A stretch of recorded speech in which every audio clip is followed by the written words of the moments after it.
Hi guys! Welcome back to my channel. My name is Laurie from the places Laurie goes, and today I'm gonna talk about budget-friendly things to do in Bangkok.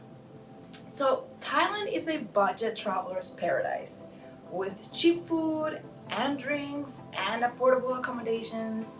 There's so many ways to get around and so much to sightsee on a budget.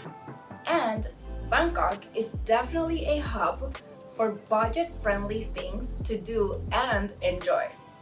In Bangkok, you can enjoy all the modern amenities any big city has to offer, mixed with traditional Thai architecture and culture.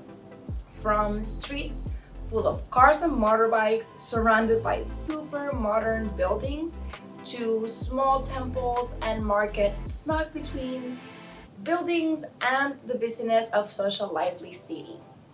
In this video, I'll go over 3 of the most interesting and budget-friendly things you can do in Bangkok. I'm gonna talk about temples, markets, and places to eat. So let's start with 5 temples you should visit in Bangkok, Thailand. Now, before I mention the actual temples, there are a few things you need to know. So Buddhist temples in Thailand are known as wats. So you'll hear me say that word a lot. And to enter most temples, you have to cover your shoulders and your knees. So be sure to bring the appropriate clothing to enter them. So some temples do offer free cover-ups for visitors, and they are all super budget friendly. Now I will go ahead and mention 5 of my favorite temples that I highly recommend you visiting. The first one is called Wat Po, also known as Wat Phra Chatufon, and I hope I'm saying that right. It is one of the oldest and largest temples in Bangkok. Here you can find the magnificent temple of the reclining Buddha, which is 150 feet long and covered in gold leaves. The entrance fee is 200 Thai baht, which is just $6, and it includes a small bottle of water, which I thought was really nice. The second temple I'm going to talk about is Wat Arun. Also known as the Temple of Dawn, Wat Arun has an incredible tower of prangs that stand 270 feet tall, made with Chinese porcelain. You can even climb up to a point, the main tower, and see the view from up there. Entrance fee is 100 Thai baht, which is around $3, and they offer free cover-up. So if you didn't come prepared, they'll help you out. The third one is Wat INTHARAWIHAN. It's a smaller temple with 105 foot tall standing Buddha statue known as Wang Po To. The entrance fee is 60 Thai baht, which is just $1.80. The third one is Wat Phra KAEW, I think, also known as the Temple of the Emerald Buddha. The Emerald Buddha is the most sacred Buddhist temple in Thailand, and it's located inside the Royal Grand Palace. The Emerald Buddha itself, it's only like 2 feet tall and gets adorned with 3 different sets of gold seasonal costumes that only the king can touch, and there's no photos or videos inside, so I cannot provide that for you. The entrance fee is 500 Thai baht, which is $15 US, and once you're inside the temple, you can get a free tour of the temple, which is like complimentary with your ticket. The fourth temple I'm going to talk about is Wat Saket, also known as the Temple of the Golden Mount. Wat Saket, that dates back more than 300 years, stands at 252 feet tall and has over 300 steps to get to the top. Now, it used to be a burial ground during the cholera outbreak, but now it's a very popular tourist attraction with a great view of Bangkok. And the entrance fee, it's only 50 baht, which is about $1.50. And sorry, that was the 5th temple. Now let's talk about 5 markets you should visit in and around Bangkok. There are a lot of markets in Bangkok. Some are pretty well known, and some tours even offer to take you there, but others you're gonna find by accident or by local recommendations. So you are bound to stumble upon one at some point while in Bangkok, but I recommend 5 that really stood out to me and that you should really add them to your travel plans. The first one is called CHATUCHAK Weekend Market, and this is by far my favorite market in Bangkok. It was recommended by a taxi driver and it did not disappoint. It's only open from Friday to Sunday if I'm not mistaken, and this is the largest market in Bangkok and actually maybe in all of Thailand. It has over 15,000 booths. It is a bit of a maze with like booths in every direction, and they sell pretty much everything. And what I liked most about it, it was like everything seemed like really good quality items, and the prices were so super affordable, which is like less than like going to the mall in Bangkok, or definitely less than US markets. Second market is SAMPHENG market in Chinatown. It is located in Bangkok's Chinatown, obviously. And this market runs parallel to the main road, which is Yao Warat Road, and it's a very popular tourist destination. It is super long and offers really cheap items, although the quality it's a little iffy, but it's a market that's definitely worth a visit, and you can buy souvenirs and explore its many stands. The next market is KLONG MAYOM floating market. There are a few floating markets in and around Bangkok, and this one was only 20 minutes away by taxi from city center, and it's not very touristy.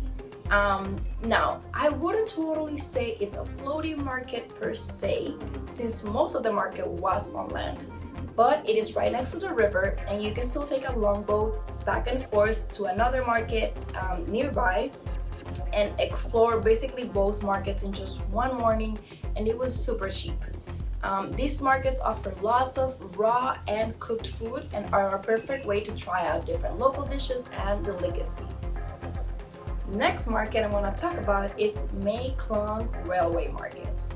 This very unique market was really recommended by other tourists. It's a food market located right on the side of the tracks of a train, and every vendor literally has to prepare for when the train comes to avoid getting their things run over, which usually happens around 11 a.m. But in the meantime, you can walk around the tracks and check out the raw food selection. And when the train comes, you get to see how close it passes by the vendors, and you can take photos and videos with the train because it stops for around 3 hours, so you have plenty of time to take pictures once it passes through. This market, it's about an hour away from Bangkok, so I would recommend booking a guided tour to visit the market so you can get more info about the area and Thai culture. The tour I took me to this market and the next market that I'm gonna talk about, everything for about $30 to $35 per person. And the next market you can visit along with the railway market is DAMNOEN SADUAK floating market. Usually this market is among the top 5 markets in Bangkok and basically on any list on the internet. This famous market is a legit floating market, meaning the vendors actually sell things from their boats to your boat. So you can hop on a long boat with a professional driver, of course, you don't have to drive it, and you can buy things literally from one boat to another. You can navigate the river canals, buying food and souvenirs from boat vendors and vendors in little shops by the river. It definitely is a very unique experience, but unfortunately, due to COVID and lack of tourism, when I visited, a lot of the shops by the river were closed, and there weren't many to like boat vendors, and also that day was raining, so I'm sure that did not help. But honestly, it was still a very memorable experience, and I would love to return one day and give it another shot. So you can book a guided tour to make this to take to both of these markets, which is they're both about an hour away from Bangkok, and I highly recommend them. Now let's talk about places to eat. So aside from the markets I have mentioned in this video that sell food and other things, there were 2 areas in Bangkok that I frequent it more for food, and I highly recommend you to visit both on your next trip. The first area is some rooftop bars and restaurants overlooking Wat Arun. So there are at least 4 or more different rooftop bars and restaurants overlooking Wat Arun across the river on the east side of Chao Phraya River. They are almost next to each other, and each one has its own vibe, food menu, and drink selection. And from any of them, you can enjoy the overlooking Wat Arun and watch the sunsets. You can easily bar hop around them or space them out between different days in Bangkok. Oh, and they are right next to Wat Po, so you can head over to one of them right after exploring that temple as well. The 3 I got to experience were the Deck by ARUN Residence, View ARUN Restaurant and Bar, and Eagle Nest Bar. The second area I frequented for food was Chinatown's night market. Since I was staying in the Chinatown area of Bangkok, I got to really explore this night market. And let me tell you, there are so many different food options to choose from. From more known dishes like fried rice, chicken, and pork, to very authentic delicacies like seafood skewers and crickets and scorpion skewers, which I did not try. There is something for the adventurous eater and the picky eater. You can tell I'm the picky eater. After a few rounds, oh my gosh. After a few rounds on the market, I found my favorite spot, which I highly recommend, and I'll make sure to add it to this video. This market starts at around 5 p.m. every day until midnight, and it's located on the famous Jawarat Road. Well guys, like always, I hope you enjoyed this video, and don't forget to like the video, subscribe to my channel, and to see and learn more about Thailand and for more budget-friendly travel content. Thank you so much for watching, and see you on the next one.